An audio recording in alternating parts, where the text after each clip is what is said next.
The PlayStation VR2 will not feature backwards compatibility for the original PlayStation VR, and while I am super bummed out about it, I guess when I think about it in hindsight, it's not really that surprising. Let's talk about this now. Sony, on their official podcast, yes, you heard it here, they confirmed that the PlayStation VR games will not be backwards compatible with the PlayStation VR2, which, when I first heard this, it kind of surprised me because for some reason I thought in my head that it was, but maybe that's just me thinking, the PlayStation 4 is backwards compatible, or rather the PlayStation 5 is backwards compatible with the PlayStation 4 games. So naturally, the PlayStation VR2 would be backwards compatible with the PlayStation VR1. And a lot of people seem to have this impression and seem to be thinking the same thing. And it's not the case. If you own the games like Eagle Flight, or Until Dawn Rush of Blood, or Iron Man VR, just to name a few, these games will not be able to play on your PlayStation VR2.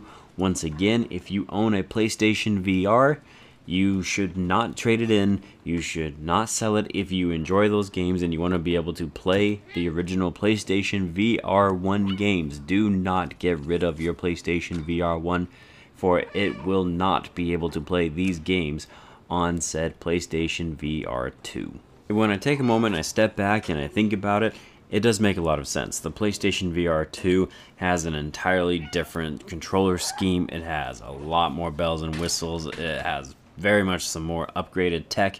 You don't even need to use the camera, for example, to use your PlayStation VR2.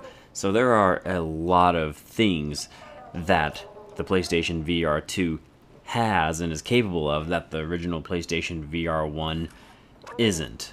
And it's limited, and there's just a whole different concept and schemes and chords, and just there's a lot of reasons why the PlayStation VR1 games aren't going to be backwards compatible.